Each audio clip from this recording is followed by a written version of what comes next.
حضرت اقدس صلی اللہ علیہ وسلم سے صحابہ نے پوچھا کہ قیامت کب آئے گی، کون سی تاریخ کو آئے گی؟ 1500 سال کے بعد آئے گا یا 2000 سال کے بعد آئے گی؟ تو رسول پاک صلی اللہ علیہ وسلم نے فرمایا کہ میں تاریخ متعین تو آپ کو نہیں بتاتا، بتا بھی نہیں سکتا، لیکن مسئلہ یہ ہے کہ نشانیاں بتا دیتا ہوں۔ جیسے کہ آپ ڈاکٹر صاحب سے پوچھیں کہ ڈاکٹر صاحب یہ بندہ کب مرے گا، ڈاکٹر صاحب کہتا ہے کہ بھائی میں آپ کو تو یہ تو نہیں بتا سکتا کہ یہ کب مرے گا، لیکن اس کو جو کینسر کی بیماری لگی ہے، اب اس بیماری کی یہ بیماری اس اسٹیج پر پہنچ چکی ہے، اور جس اسٹیج پر اس کی بیماری پہنچ چکی ہے کینسر کی، تو ہمارا تجربہ یہ ہے کہ اس کے بعد بندہ بچتا نہیں ہے۔ ڈاکٹر اس طرح بتاتا ہے۔ تو رسول پاک صلی اللہ علیہ وسلم سے پوچھا کہ یہ کائنات کب تباہ ہوگی؟ قیامت کا مطلب تباہی ہے، اور کیا ہے؟ آدمی جب مرتا ہے تو حدیث میں اس کو قیامت کہا گیا، من مات فقد قامت قیامتہ، جو آدمی مر جاتا ہے اس کی قیامت ہو گئی۔ آسمان و زمین جیسے بندے کی روح چلی جاتی، بندہ کسی کام کا نہیں ہوتا، یہ سورج اور یہ چاند، یہ تارے اور یہ پہاڑ اور یہ درندے، یہ دریا اور سمندر، ان سب کو اللہ جب غصے میں آئے گا تباہ کر دے گا۔ وَيَسْأَلُونَكَ عَنِ الْجِبَالِ فَقُلْ يَنسِفُهَا رَبِّي نَسْفًا، پہاڑوں کے بارے میں اللہ تعالیٰ اس طریقے پر ان کو اڑائے گا۔ وَتَكُونُ الْجِبَالُ كَالْعِهْنِ الْمَنْفُوشِ، جیسے دھنی ہوئی روئی کو جب صاف کرتے اور ڈنڈوں سے اس کو کوٹتے، آج کل تو مشینیں آ گئی، تو جس طرح روئی اڑتی ہے اللہ اس طرح پہاڑوں کو اڑائے گا۔ وَتَكُونُ الْجِبَالُ كَالْعِهْنِ الْمَنْفُوشِ، دھنی ہوئی روئی کی طرح پہاڑ ہوں گے۔ تو دنیا کی تباہی اور کائنات کی تباہی کب ہوگی؟ حضرت وہ تاریخ آپ ہمیں بتا دیں گے تاکہ ہم تیاری کر لیں۔ تو حضرت نے فرمایا کہ قیامت کی تاریخ تو نہیں بتاتا، بیماری بتا دیتا ہوں۔ اللہ اکبر۔ جیسے کینسر کی بیماری لگ گئی تو ختم، ہیپاٹائٹس سی اور بی کی کچھ مختلف اسٹیج ہے، جب جگر کام کرنا چھوڑ دیتا ہے تو پھر ختم۔ فرمایا قیامت چونکہ کائنات کی تباہی کا نام ہے، بربادی کا نام ہے، یہ آسمان، یہ زمین، یہ پہاڑ اور یہ دریا، یہ سمندر، یہ سارے ختم ہو جائیں گے، تو ان کے لیے میں بیماری آپ کو بتا دیتا ہوں۔ تاریخ نہیں بتاتا کہ قیامت کب آئے گی، لیکن اس کائنات کو جب بیماریاں لگ جائیں گے، مختلف قسم کی بیماریاں ہیں، ان بیماریوں میں سے ایک موقع پر فرمایا کہ ما فشى الزنا فی قوم الا اہلکہم، جب کسی قوم میں شراب نوشی اور بے حیائی اور بے شرمی رواج اور عروج کو پہنچ جائیں تو فقط اہلکہم، تو پھر وہ قوم بھی صفحہ ہستی سے مٹ جاتی ہے۔ یہ بھی تباہی ہے جہاں بے حیائی اور بے شرمی، زنا اور شراب نوشی ہوگی۔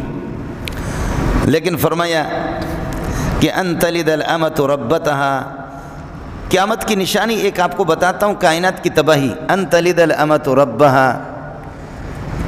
دوسری روایت ہے ان تلد الامۃ ربتها،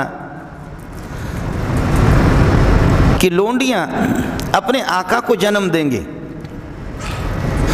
لونڈیاں اپنی آقاؤں کو جنم دیں گے، لونڈیوں کے پیٹ سے آقا پیدا ہو جائیں گے۔ محدثین کہتے ہیں کہ لونڈی کے پیٹ سے آقا کس طرح پیدا ہوگا؟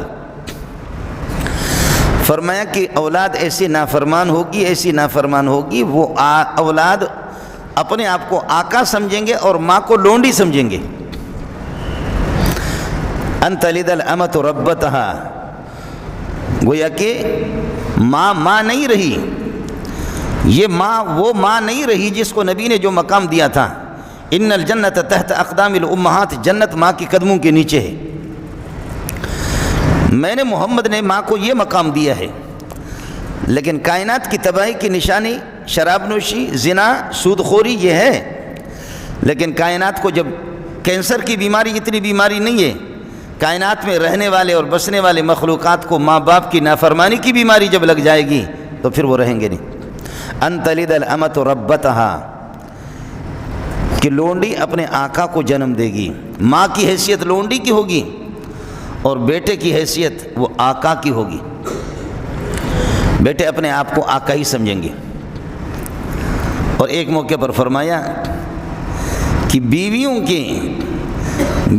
کے چکر میں آ کر کے ان کی پوجا پاٹ کر کے ان کو راضی کرنے کے لیے والدین کو دھکے پڑیں گے۔ جی ہاں، یہ جو داڑھی ہے نا، اس کے بال آدمی نکال کر کے تو نکال سکتا ہے، جی ہاں، سر کے بال بھی نکال سکتا ہے، لیکن سینے کے بال جو ہے نا وہ مشکل ہے۔ سینے کے 2-3 بال اگر آدمی کھینچیں گے آدمی کو تکلیف ہوگی۔ والدین کو اللہ پاک نے سینے کے بال بنا دیے تھے، لیکن ہم نے یہ کہ ایک عام بالوں کی طرح ایسے کر کے اس کو جدا کیا۔ اب لوگ آ کر کے رو کر کے میرے پاس فون بھی آتے ہیں کہ جی، والدین کہتے ہیں کہ جی 2 ہفتے نہیں ہوئے کہ بیٹے نے ہمیں گھر سے نکال دیا۔ اس بدبخت کو، اس منحوس کو سوچنا بھی چاہیے کہ تو بارگاہ الہی میں کیسے جائے گا۔ تو رسول پاک صلی اللہ علیہ وسلم نے فرمایا کہ یہ تو میں نہیں بتا سکتا، اور میرے رب نے بھی مجھے یہ نہیں بتایا کہ متعین تاریخ آپ کو بتا دوں کہ قیامت کب آئے گی، لیکن نشانی بتا دیتا ہوں۔ جب کینسر کی بیماری لگ جاتی ہے تو بندہ ڈھیر ہو جاتا ہے، اور اس کائنات کی تباہی کے لیے سب سے بڑا کینسر وہ والدین کی نافرمانی ہے۔ والدین کی جب نافرمانی کریں گے، ماں کی حیثیت لونڈی کی ہو جائے اور بیٹا آقا بن جائے، ان تلد الامۃ ربتہا، لونڈیاں اپنے آقا کو جنم دے، تو سمجھ لینا کہ قیامت آ گئی۔ ابا کی حیثیت یہ بھی اس طریقے پر ہو کہ اس کو دھکے پڑے۔ ابھی ساتھی نے مزے کی بات ہمیں سنائی، کہا کہ ہمارے کچھ بڑے حضرات ان کو بات اس طرح سمجھ میں آ گئی کہ امریکہ گئے، اور امریکہ میں کچھ والدین نے یہ بھی بیان کیا کہ کبھی وہ اپنی اولاد، شادی شدہ اولاد کے پاس چلے جاتے ہیں، والدین بوڑھے کبھی اولاد کے پاس چلے، غیر مسلموں کی بات کر رہا ہوں، الحمدللہ مسلمانوں میں یہ چیز نہیں ہے۔ والدین جب والد صاحب بیٹے کے گھر جاتا ہے، 2 ہفتہ رہتا ہے، مہینے رہتا ہے، تو کرایہ کے ساتھ رہتا ہے۔ بیٹا کہتا ہے کرایہ دے دو۔ مجھ سے کہا مولانا ادھر تو یہ بھی ہو رہا ہے کہ والد صاحب وہ اگر 1 ہفتہ یا مہینہ 2 مہینہ بیٹے کے گھر رہتا ہے، کہیں گیا اسے ملنے کے لیے، یا ویسے ان کے رہنے کی جگہ نہیں ہے، کچھ دن اگر رہتا تو کرایہ دینا پڑتا ہے۔ کرایہ لیتے ہیں ضرور غیر مسلم حضرات۔ تو میں نے جواب تو سخت دے دیا، لیکن آپ کو بتا رہا ہوں، میں نے کہا کہ وہاں اس لیے اللہ آپ کا بھلا کریے، اولاد وہ والدین سے کرایہ اس لیے لیتی ہے کہ اولاد کو یقین نہیں ہوتا کہ ہم اس کے ہیں، وہاں کو یقین نہیں ہوتا کہ میں، اور جیسے کہ وہاں کہتے ہیں نا کہ امریکہ میں ریسرچ اور تحقیق کا بہت، وہاں خوب تحقیق کرتے ہیں۔ تو عرض کر رہا ہوں، مسلمانوں کی بات نہیں کر رہا، غیر مسلم تحقیق اس لیے کرتے ہیں کہ جب بچہ تھوڑا سا ہوش سنبھالتا ہے تو والدین کہیں اور جاب کر رہے ہیں اور وہ کہیں پتہ نہیں کہاں کس جگہ پر ہیں، تو وہاں تو پھر یہ کہ بعض ان میں غیر مسلموں میں اس قسم کے کہ ان کو پہلے تو یہ اس طرح وہ حیران ہوتا کہ میرا باپ کون ہے، تو تحقیق یہیں سے شروع ہوتی ہے کہ اپنے والدین کی تحقیق کرے کہ میرے والدین کون ہیں۔ السلام علیکم جی دوستو، آپ نے دیکھا اور سنا شیخ مولانا منظور مینگل صاحب کو، شیخ مولانا منظور مینگل صاحب کے یہاں بیان فرما رہے تھے۔